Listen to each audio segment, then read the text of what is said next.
And so indeed it is. You never know when you come into the sanctuary what you're going to feel, what you're going to hear, what you're going to not hear, what you're going to respond to, what goes over your head. You never know until you're here. But we're knowing that whatever we need to know, we will know. Whatever needs to get clear for us will get clear. And that when we go through those doors, we'll be the better for it. And we'll have something to take out with us into the world that can ease things out there, ease the pressure. So I'm knowing for each and every one of you here today and all of you looking in, the day never has to leave us where it finds us. It can take us forward. It can leave us gifted. Every day is a splendid gift. A splendid gift. And no day ought to be taken for granted, as too many of them are. No day needs to be taken for granted, as too many of them are. Most people wake up in the morning and they sail into the day, or not sail, drag themselves in, or whatever. Not thinking about that day in the context of your whole life. Because that day, today, can be the day where you get that breakthrough. But you have to be expecting it. Not so much expecting it, but living in the expectancy of it. You can't just wake up in the morning and say, oh Lord, I have so much to do today. I don't know how I'm going to get it done. I'm tired already. And that's what most people do. But can you imagine how great life would be, no matter how good it is right now, how great it could be if you and I woke up in the morning just absolutely eager and keen to get up and get out and get at it. Do you remember the times when you have to go to bed at night and you feel, I don't want to go to bed at night. I want it to be the morning because I want to get into this and I want to get into that and I want to get into the other. Now, when did you last feel like that? Ask yourself, when did I last get giddy with delight going to bed at night thinking, oh gosh, I wish it was morning. Now, create for yourself those opportunities. When did you last go to your car with a hop, skip, and a jump?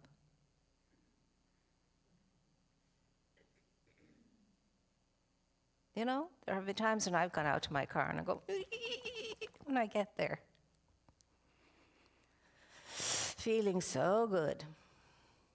Because life is so good. And it doesn't take much from you for life to respond to you in amazing ways. If you get excited about life, life is excited about you. If you're not excited about life, life is not excited about you. You set the tone. Why? Because life can only respond to you by corresponding to you. Now, when did you first hear that? Many, many moons ago. And I have to remind myself of that all of the time. Life responds to you by corresponding to you. Drag yourself around, and life will let you drag yourself around. Because life is that impartial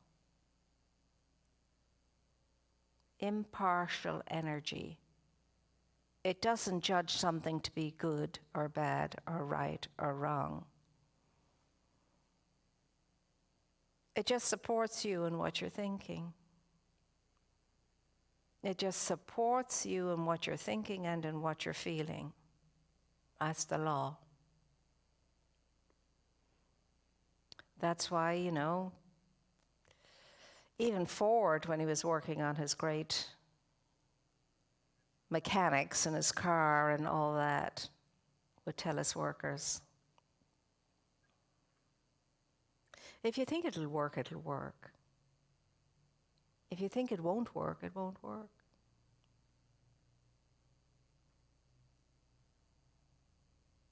So how many times do you go into something that you want to do or you get giddy about and you're delighted about, and you tell yourself, oh, it's just wishful thinking. If you think it will work, it will. If you're thinking, I don't know, maybe it's too much, what makes me think I can achieve that? The beautiful thing about the law is it will always be in agreement with you. It's your obedient servant. It will always agree with you and what you're thinking.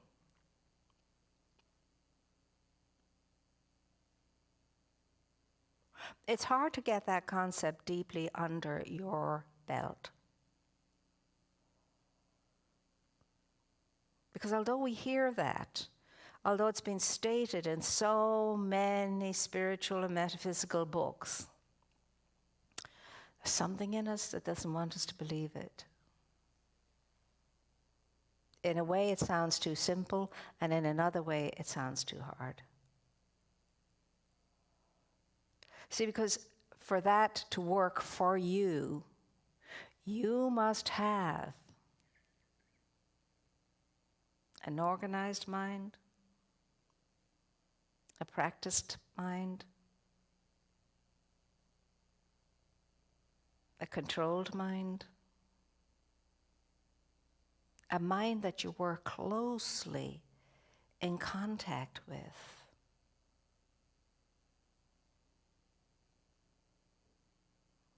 You're always in each other's space knowing what's going on as far as mind is concerned, if you really want to accomplish. But what stops us from doing that? No wonder I have to scratch my head. It's that thing called our human way of thinking, and the fear of that is instilled within us because of ego. Ego all the time. It could be the most valuable, wonderful, beautiful gift we have, the gift of ego. But instead of that, for most of us, it becomes a tyrant. What makes you think you can do that? Oh, I wouldn't go over there. Those people are not going to like you. Etc., etc., etc. And you all have your own stories that your ego tells you. But you see, that's not the kind of mind that's going to blossom you, open the petals that are not yet opened. It's going to keep them tight.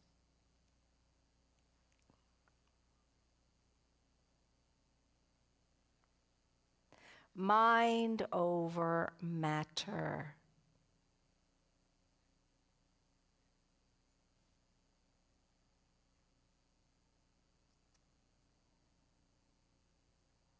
Mind over matter. If it's not in your mind, it doesn't matter. Because if it's not in your mind, it can't be in your life. How many times have you heard me say that? And yet, look at all the things we think about during the day that are sucking the energy out of us, contracting us, worrying us. And the kicker of that is, whether you worry or you don't worry, whatever will be, will be. And if you worry, the odds are you'll make it happen.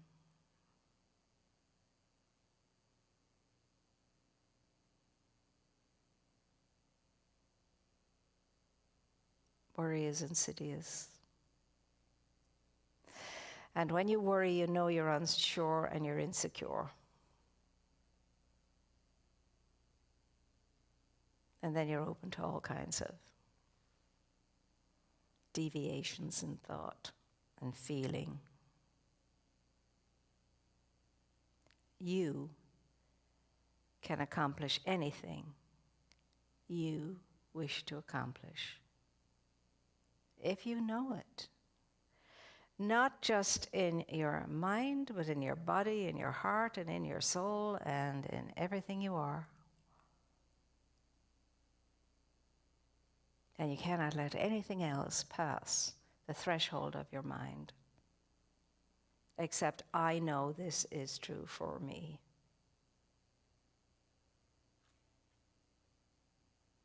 Do you agree? Have you agreed to this before? How are you all doing with it? Don't answer. It's a rhetorical question. But you know, repetition has to happen until we don't have to repeat what we're already doing and being. But we do have to have constant reminders. I am here for a specific and great good purpose. I agreed to it. I knew I could succeed and achieve. Then I got in and forgot all about it. It's the seduction of planet Earth, three-dimensional planet Earth. It's mesmerizing here, full of distractions. But you know what your biggest distraction is? Yes, yourself. We're like those. My friend had a little Jack Russell. And every time a squirrel was out in that garden, nothing could deter that Jack Russell from focus on that squirrel. And when that squirrel was running across the wires high up, it was running with it.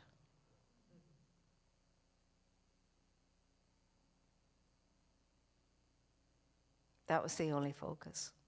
And you and I are like that when it comes to certain things. When our minds are set, you hear it said, his mind is set, her mind is set. There's no deterring us. Now, you don't want to have minds that are like cement, all mixed up and permanently set. That's what my mother used to say, minds are like cement. They're all mixed up and permanently set.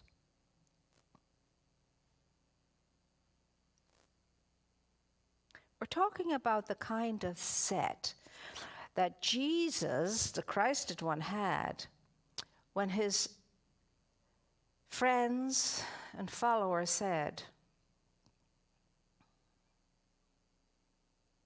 his mind is set on Jerusalem. Now, everybody who knew him knew it was madness for him to go up to Jerusalem on the feast of the Passover. They knew it was he would be walking into. That's the end of it. And yet, it stated, his mind was set on Jerusalem. When did you last have a thing going on in your life where your mind was that set?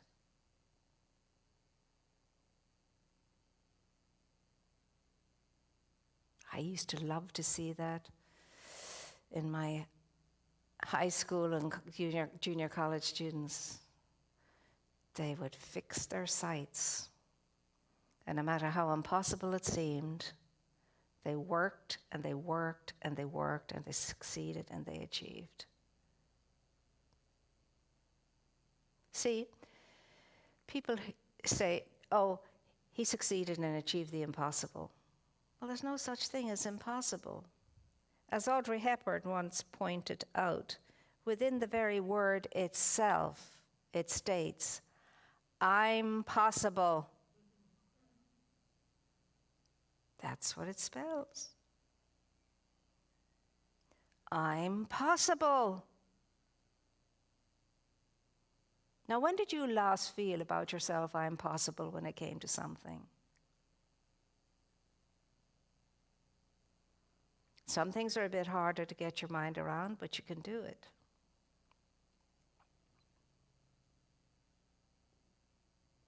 You can do it.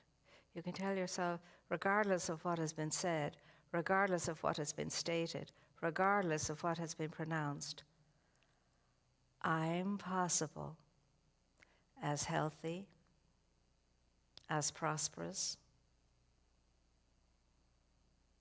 as accomplished, as amazing in my own life, as making a huge difference in my own life. In fact, what Mother Teresa said for today was, if you know somebody who really is lonely in your life, do something about it.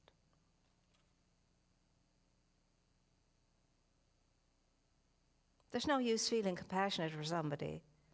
That's not worth a hill of beans.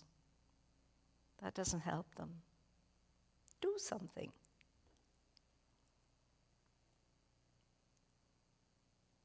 Change something by what you'll do. And as well as changing that someone else, you'll change yourself as well.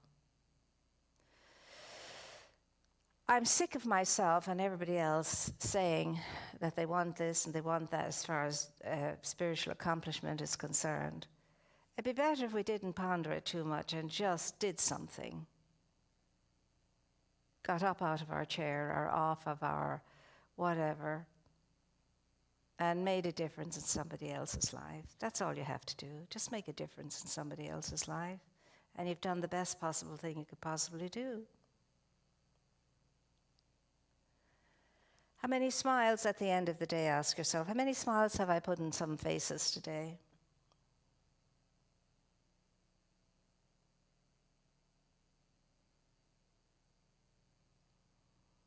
How many times did I make a difference today?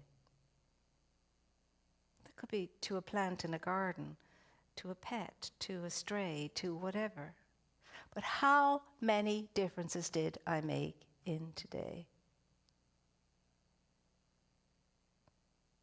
How observant was I today? Did I open a door for somebody? Did I help somebody in some small way? Aren't you always so grateful when somebody opens a door for you or says, can I help you with that or whatever, if it's in the supermarket or so on? And in the supermarket, there's always a chance for you and for me to add, even if it's only a thimbleful of lightness to someone's day.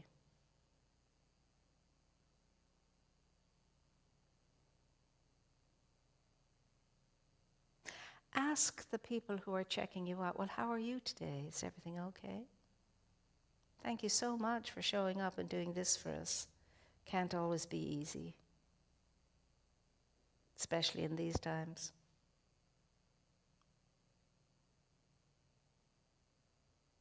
And I told you about the lady who, what I tend to do is to grab a bar of chocolate and shove it in as well. And then at the end I say, well, now this is for you, for your break, your tea break or your coffee break. And it always shocks people, why I don't know, but it does. And they're always so happy. One lady just took it and she just looked at it. And she looked at it. And she looked at it. Then she began to tear up. And to the point I was getting concerned for her. I said, are you okay? Are you all right? It was the opposite to what I had in mind for her. Not to be tearing up. She said, oh yes, she says, but no one has ever done this for me before. No one. Do you see how easy it is to make a difference in someone's life? In line in the supermarket, you let somebody go before you. Maybe they have a few things in their bag or whatever, or they seem anxious. You let them go before you. And honest to goodness, you think you had given them $100 or something. It's easy enough, my dears, to make a difference in somebody's life, and that's what your life and mine is all about, making a difference in somebody's life every day, or several people's lives every day. Well, for that to happen, what must be going on? I have to be mindful, don't I? I can't be just all caught up in my line waiting and thinking about this and thinking about that. Then eventually you get to the line, you don't even realize you're there because you've been so preoccupied in your head. Do you ever drive somewhere and all of a sudden you're there and you think, how did I get here? Well, you got there because Spirit was taking care of you, because your mind was not on what you were doing.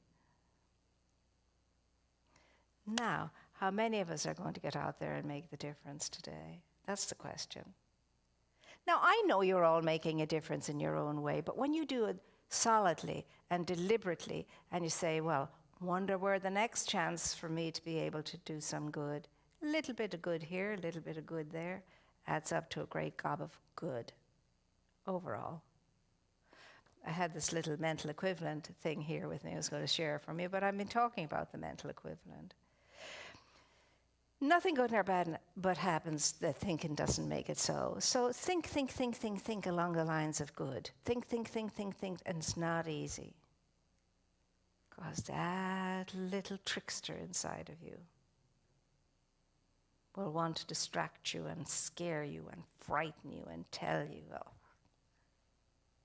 you can't do that. You're tired. Whatever.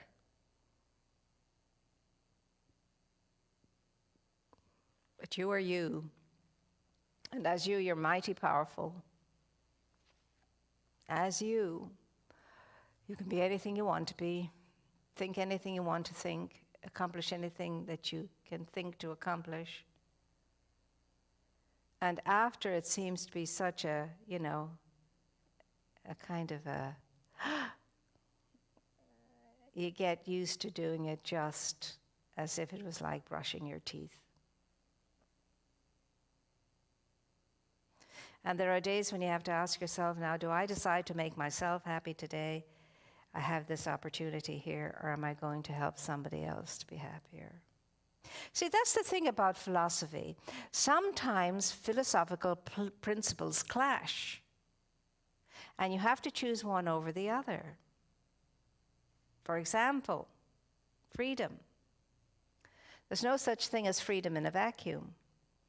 It's either freedom to or freedom from. So there are days when you and I will have to choose to be a little less free so that person can be a little more free, or they can be a little more free. You get that under your own roof. If you're all the time insisting on what you want, it's an imposition on the other person. So it's give and take, isn't it? Because that's where we are at the moment in our evolutionary state.